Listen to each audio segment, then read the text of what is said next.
Thank you for joining Wars of the Roses as we continue with Part 7, The Patriarchs, from The Lost Word, Its Hidden Meaning by George H. Steinmetz. Chapter 6, The Patriarchs. The history of the patriarchs in the Bible is the allegory of the evolution of man. Collectively, the three patriarchs depict man's original manifestation as a lowly, physical, material being. His acquisition of mentality and its development to the level where he becomes capable of abstract reasoning and eventually discovers the spiritual nature of himself. The tendency of the Jew to borrow from those with whom he is thrown in contact is evident. He borrowed many ethical, religious, and philosophical concepts from both the Egyptians, and the study of Hebrew reveals this borrowing is not confined to ethics, religion, and philosophy, but extends to language as well. The so-called Hebrew of the time of the Roman conquest of Palestine was no longer pure Hebrew, but Aramaic, a combination of Hebrew and Chaldee. In fact, the Masoretic points previously discussed were doubtless borrowed from the Chaldeans or Syrians as their use began, in a modified form after the Babylonian captivity, and they were not in evidence prior to that time.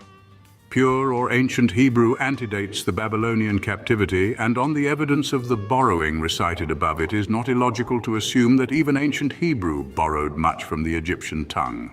If not, they were coexistent and because of proximity contained words one from the other. Startling evidence of this last assumption is contained in the names of the patriarchs. Some Bible students may remark that these patriarchs were so named before the Egyptian captivity. This is chronologically correct as related in the Bible, but it cannot be known by what names Abraham, Isaac, and Jacob were designated before the Egyptian era. Knowing that the history was not committed to writing until centuries after the Exodus, and accepting the biblical statement that the captivity was of 430 years duration, we are dealing with a recital of events recorded some 800 to 1,000 years after their occurrence. There is no real evidence that the history of these three individuals actually existed before the Exodus, and there is much evidence that it was manufactured out of whole cloth, as it were, after the Exodus. Those readers interested in pursuing this subject are referred to Sigmund Freud's book, Moses and Monotheism, listed in the bibliography. The Jews had just escaped from Egypt, where they had been held in slavery. During their long sojourn in Egypt, they had become thoroughly imbued with the customs as well as the peculiar psychology of the Egyptians. The possession by their proud Egyptian masters of a long line of ancestors, a country and gods of their own, had engendered an inferiority complex in the Jews. Upon being provided, presumably by Moses, with ancestors as ancient as those of the Egyptians, and a god of their own, who had likewise been the peculiar god of those ancestors, the Jews became instilled with race consciousness and pride. Supplied with a legacy of tradition equal to that of the Egyptians, the psychological process was reversed. They acquired a superiority complex and prided themselves upon being the chosen people of Yahweh, the God of their fathers. As such, they became amenable to the moral and ethical laws promulgated by their leaders as deriving from the command of their God. As has been remarked, this history was not committed to writing until several hundreds of years after the Exodus. During that long period, it was preserved by word of mouth. It is obvious that it has been amplified and changed to suit the fancy of those who perpetuated it. Furthermore, even after being committed to writing, it underwent numerous changes by the scribes who from time to time copied it.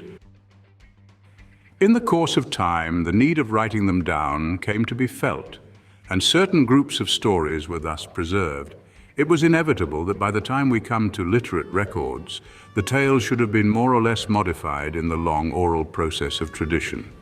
Literature of the Old Testament, page 60. There were two classes of scribes, one who made verbatim copies of manuscripts and the other class who were actually commentators. These latter made marginal notes or comments relative to the meaning of the texts which they copied, and not infrequently when a scribe of the former class copied some work on which a commentator had made marginal notes, the scribe copied text and comment as well.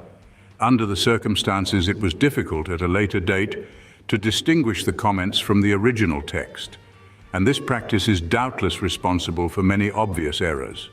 A gradual change is observed as the religion became more strictly monotheistic, Mention of Elohim is noticeably changed to the singular, and many narratives contain evidence of being modified to conform to a more refined sense of morality than exhibited in earlier accounts.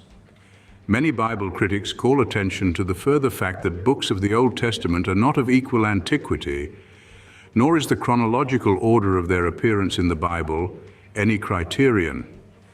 These scholars are of the opinion that some of the first books of the Bible were quite evidently written at a later period than some which are placed after them in our Bible.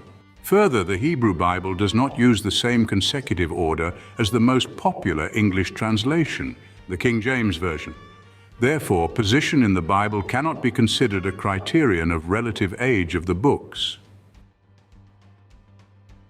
The majestic story of creation, for example, which now stands at the beginning of the Old Testament, is quite late as a literary composition. The stories of the Garden of Eden and of the temptation which follow immediately upon it are several centuries earlier. And the history of Saul and David in the books of Samuel is, from a literary point of view, older than the books themselves, older indeed than the oldest stories in the book of Genesis. Literature of the Old Testament, page 14 of introduction. While an apparent digression at this point, there is yet another reason for the story of the Egyptian captivity and the subsequent exodus which must be taken into account. That is its allegorical implication. Without this phase, all the rest of the symbology is meaningless. Having accounted for the origin of the 12 tribes of Israel, the biblical narrative leaves them in Egypt for a period of 430 years. They are then led to freedom by Moses and Aaron. Herein, the symbology employs ancient numerology to convey its meaning. Moses is 80 years old and Aaron is 83 years old. Thus, we encounter the 4s and 3s of the grand divisions of astrology. This is Kabbalistic numerology and is of astrological implication.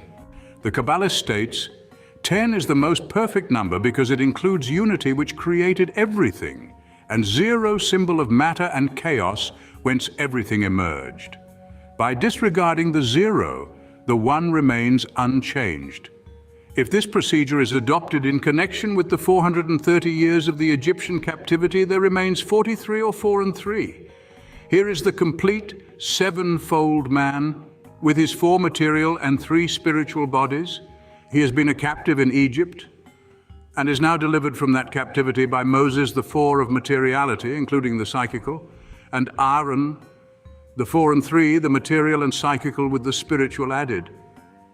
It should be remembered that Aaron is to be appointed high priest, and the priest always symbolizes the spiritual. This is emphasized in the royal arch, where the highest office in the chapter is that of high priest, and in several Scottish rite degrees, where the high priest is prominent in the symbology of the degrees. The significance of the numerology becomes even more apparent in the light of the symbolical meaning of Egypt to the Jews. Egypt to them was synonymous with a place of chaos, materiality and abomination, that materiality and chaos of the Kabbalist from which the One is said to have emerged everything. Moses, 80 years old, symbol of the material and psychical, delivers the children of Israel from Egypt, organizes them, obtains for them the law, which itself pertains to the material and psychical, and leads them in their wandering in the wilderness to the promised land, place of perfection. God then takes Moses to the top of Mount Pisgah and shows him the promised land, but informs him, I have caused thee to see it with thine eyes, but thou shalt not go over thither. This is symbolical of the fact that neither the material nor the psychical can actually enter into the spiritual. As we see Moses on the mountaintop, gazing at the distant promised land, so we see humanity on the intellectual heights from which the spiritual is discernible as a concept, but not acquired as an experience. Released from the chaos and materiality of Egypt, the children of Israel begin their journey, which ultimately ends in Jerusalem. Again, significance is hidden in the meaning of the Hebrew name. Jerusalem is usually translated city of peace, but the last 2 syllables have deeper significance. Coming from shalom, they literally mean completeness of being. Gesenius's Hebrew Chaldee lexicon gives a wide variety of meanings to shalom, among which peace is but incidental. More correctly, it translates it to make secure, to keep safe, to complete, to finish as a building, one whole, perfect, two, completed, finished. This infers the complete spiritual man, finally perfected in the image and likeness of his Creator. Thus does the allegory inform of the ultimate goal of the human race. This goal is not immediately reached by the Israelites, even when delivered from the land of chaos and materiality. In the journey, they are forced to spend 40 years in the wilderness. Again, disregarding the zero, the four remains, and the symbology of the journey in the wilderness is apparent.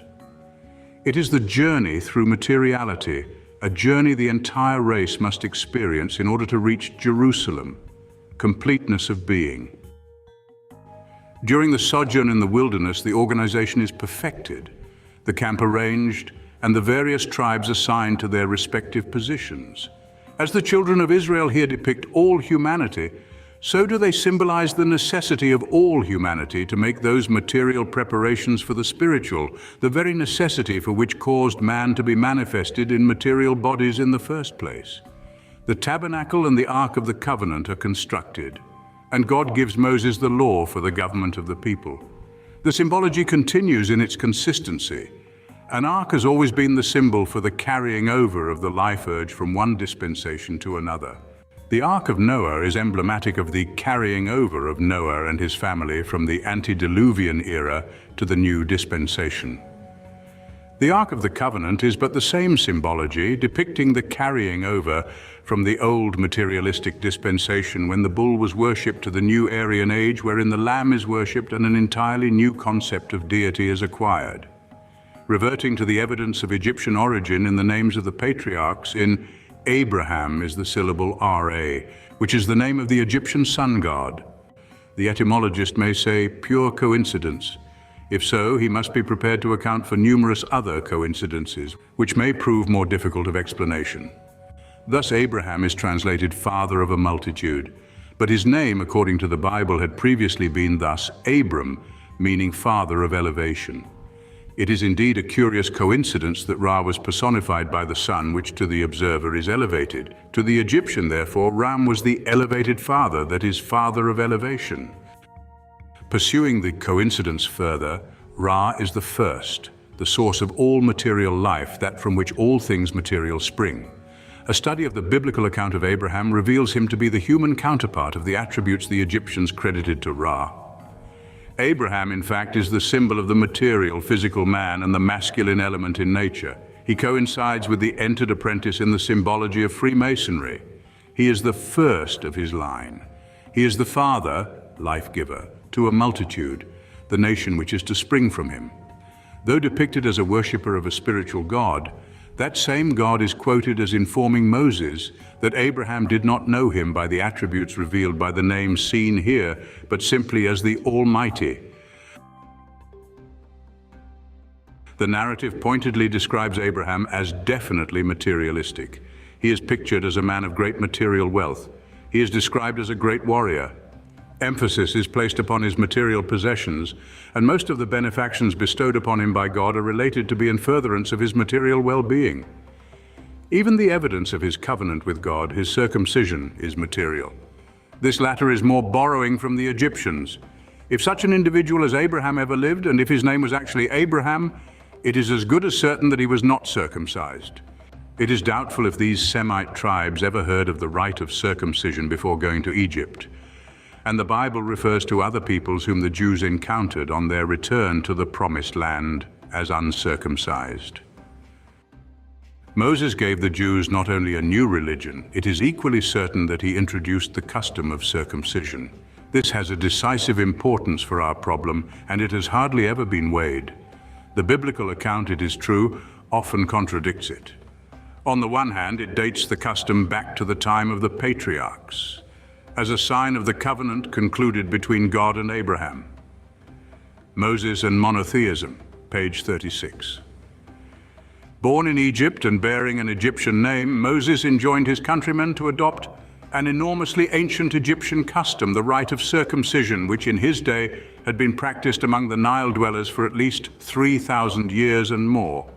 Hebrew tradition always attributed the origin of this rite to Moses, and the fact that he adopted as a universal distinguishing mark of the Israelite a sacred Egyptian practice with which he had obviously been acquainted in Egypt from childhood days, is unequivocal contemporaneous evidence that he was consciously drawing upon his knowledge of Egyptian religion. The bodies of Egyptians exhumed from the earliest prehistoric cemeteries back of 4000 BC have disclosed the evidence of circumcision whenever the body is sufficiently well preserved to make observation possible. The actual performance of the operation by the Egyptian surgeon is depicted in an Egyptian tomb relief of the 27th or 28th century BC in the cemetery of Memphis. Paragraph and footnote from the Dawn of Conscience, page 353.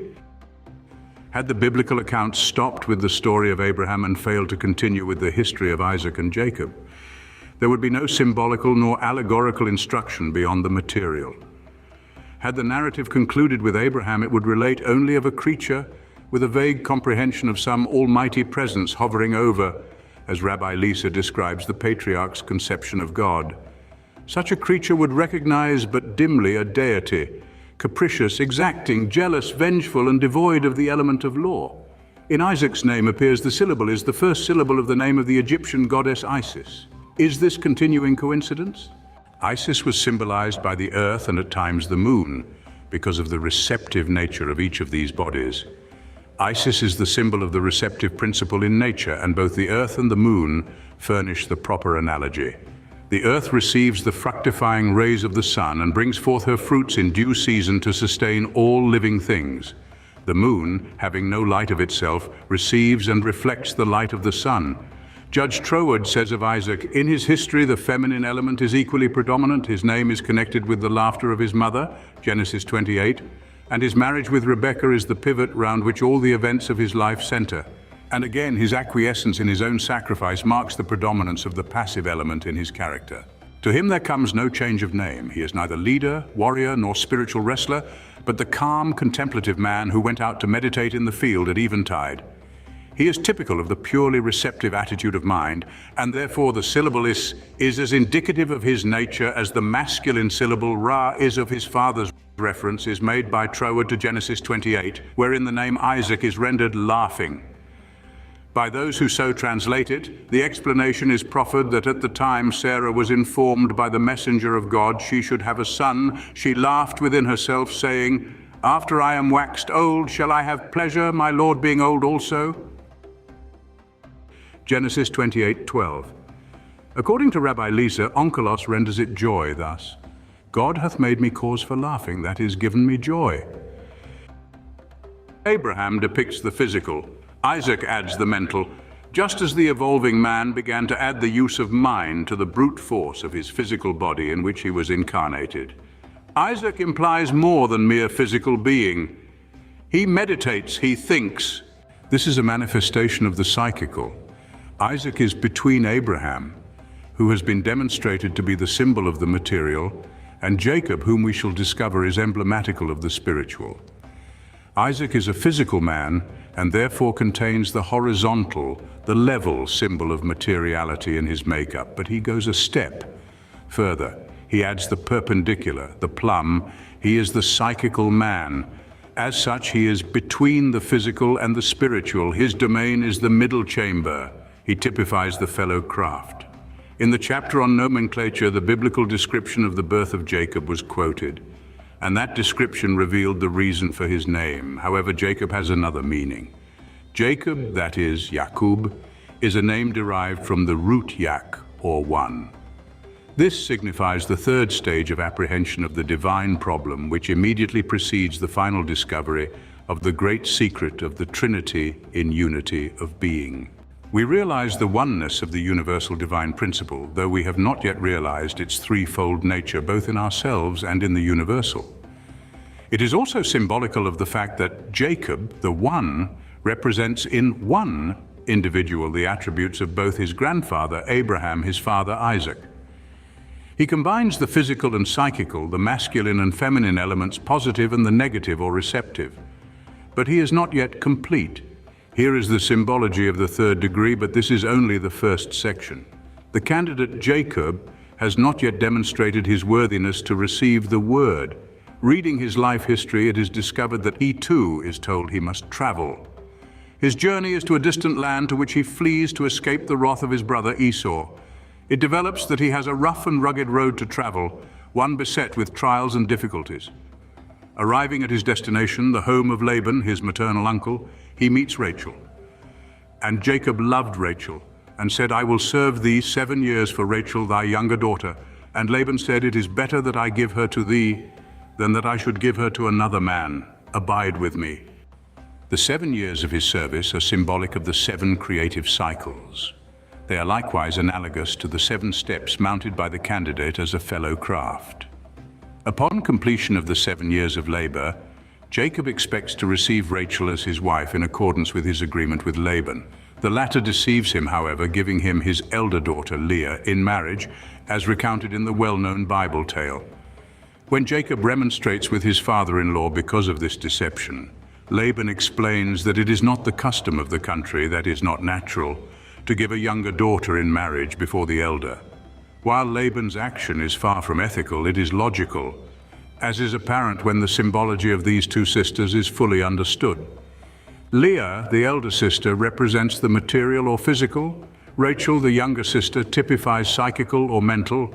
In the primary evolution of man, the physical preceded the psychical development. Therefore, it would not be, according to custom, that is, according to universal law, for the psychical to precede the physical. This is also developed by the statement that Jacob loved Rachel, used to indicate his greater attachment to her than to Leah. This too is natural, as the Bible pictures Jacob as well developed mentally, the prototype of the complete man. He would be attracted more by the psychical than by the mere physical. Laban, however, refused to allow custom or universal law to be set aside. And although he accomplished his design through deception or trickery, the proper sequence is maintained. It is to be noted in allegory that the theory is predominant that the end justifies the means. A review of many allegories and myths reveals that the deception or trickery theme is quite common. Osiris is tricked into lying down in the chest prepared by Set. Jesus is tricked by the kiss of Judas, which identified him to the Roman soldiers, to cite 2 prominent instances. Just as Jacob's desire for Rachel is on a higher plane than mere desire prompted by physical attraction, so are the 7 years of his service for her symbolical of the creative cycle, continuing its operation on a higher plane. While the subject is under discussion, it may be pertinent to adduce further evidence of the distinction between these 2 sisters. Analysis reveals the symbology corroborated by their respective offspring. Joseph, son of Rachel, is a dreamer. His brethren, sons of Leah, perform manual physical labor. They care for their father's flocks and herds. Having served Laban for years for his wives and later for his herds and flocks, Jacob desires to return to his native land with his family and possessions. He is still Jacob Yak, the newly obligated master mason, who has not yet experienced the 2nd section of the 3rd degree. Jacob was dissatisfied with his condition of life, and it was at the prompting of God that he desired to leave Laban and begin his journey. And the Lord said unto Jacob, "Return unto the land of thy fathers and to thy kindred, and I will be with thee." Is this not reminiscent of "bear in mind in whom you profess to put your trust"? The Masonic candidate is likewise dissatisfied with his condition in life. He is not content with the light so far obtained by his journey through the Masonic degrees, and at the prompting of the lodge, he too determines to travel. He, like Jacob, is assured of a guide on whom he can with confidence rely.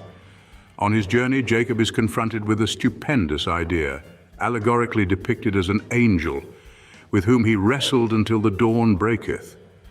That with which Jacob wrestled was the idea of his own inherent divinity, nor would he let go of the idea until he had gained the victory. That victory is far beyond the objective acceptance of the fact. It is the intuitive knowing of the great truth of man's being, and carries with it its own reward. He who has achieved this plane can no longer be described by the old name. A new name must be conferred upon him. We have attempted to show the analogy between Abraham and Ra, Isaac and Isis. Jacob remains to be accounted for. Can he be compared with Horus, The Egyptians had a pleasant way of confusing the attributes of deities, and it is noted that Horus was the son of Osiris by Isis and not the son of Ra. However, Horus combines the attributes of his two parents in one being, just as Jacob combines the attributes of both his grandfather and his father in one individual. Horus fought and overcame Set, the principle of evil, which is an allegorical depiction of man striving with and overcoming his lower nature. The story of Jacob takes a slightly different turn, but the end results are the same. Jacob wrestled with an angel rather than strove with the evil principle. But out of his wrestling emerged the recognition of his own divinity, which is but another way of saying he overcame his lower nature. All such allegories are changed somewhat to fit peoples and circumstances, and they cannot be expected to agree in minute detail, but the theme is present. It is the writer's personal opinion that the entire story of the patriarchs was borrowed from the Egyptians, that it is the Hebrew version of the tale of Osiris, Isis, and Horus, with Osiris somewhat confused with Ra, and Isis changed to the masculine Isaac, who in spite of the change retains the feminine symbology. This is readily understandable when one considers that the allegory was perpetuated for untold centuries by word of mouth before being committed to written form. This equally applies to the candidate in the second section of the third degree. He, like Jacob, wrestles with a problem, and when the light dawns upon him, he realizes the magnitude of the truth portrayed by the great drama in which he was caused to enact the principal role. Jacob's conception of himself and deity was so changed that it was necessary to confer a new name upon him to adequately describe this new individual, which emerged from the experience. So likewise, the candidate in the Master Mason degree, he has wrestled with the truth of the divine allegory and prevailed. He too is given a new name, Master Mason, Master Son of Light. Having acquired the knowledge of the spiritual, the candidate is now a master. The apron is worn with the corner turned up to distinguish him from entered apprentices and fellow crafts who have never had the experience of representing the ancient Grand Master, just as Jacob is distinguished from Abraham and Isaac, who had not had the experience of wrestling with an angel. With the corner turned up, the third line, the hypotenuse, is added to the horizontal and perpendicular, thereby forming the triangle, emblem of the spiritual. Thus, the symbology of Freemasonry and the allegory of the Bible coincide. The angel demanded of Jacob that he let him go, but Jacob answered, I will not let thee go, except thou bless me. And he said unto him, What is thy name? And he said, Jacob. And he said, Thy name shall be called no more Jacob, but Israel. For as a prince hast thou power with God and with men, and hast prevailed. This new name is descriptive of the new state of consciousness attained by Jacob through the realization of his own divinity. The name is Israel. It is composed of Is, a syllable of Isaac's name, Ra, a syllable of Abraham's name, and added is El, which means Lord or High. Thus it stands for the spiritual. Here in this new name is the description of the perfect man. The physical and psychical perfectly joined together, which by the addition of the spiritual, or rather the individual's recognition of his own spiritual nature, is raised to the level of supreme principle. Nor does the analogy with the Masonic candidate cease here. Jacob's new name, Israel, is both a true name and a substitute name. We have seen several meanings have been attributed to it. Prince of God, one who has a pure heart, one who is without guile. These are all substitutes. They are sufficiently descriptive to anyone who has not the spiritual discernment to understand the true meaning of Israel. But to Jacob himself and to all who understand the spiritual significance, Israel is the true word. The objection may be offered that the Masonic candidate is given only a substitute. Therefore, the circumstances are dissimilar. To him whose representation of the ancient Grand Master has truly been a spiritual experience rather than merely an initiation into another degree, the true word has actually been given. Such an individual realizes that the true word is not something which can be whispered into his ear, but rather that it is the entire conception of himself as a spiritual man, made in the image of his Creator. The 3 degrees allegorically inform of the evolution of man from the purely physical man, the entered apprentice, through the acquisition of the psychical, the fellow craft, to the experiencing of the spiritual by the Master Mason. Likewise, the Bible allegorically depicts the evolution of man from his material beginning, Abraham, through the acquisition of the psychical Isaac, and the combining of the two in one being Jacob. In Jacob are seen the four elements, the four material bodies, at last cognizant of being the habitation of the three spiritual bodies, and man is for the first time pictured in the full glory of his sevenfold nature and called Israel. Indebtedness to the writings of Judge Thomas Troward is gratefully acknowledged for my introduction to the thesis of the three patriarchs as symbols of the three planes of being. It was through following this original hint that the startling analogy between the patriarchs and the degrees of Freemasonry became evident.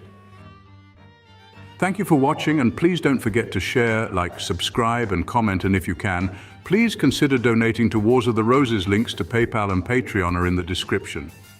Thank you so very much.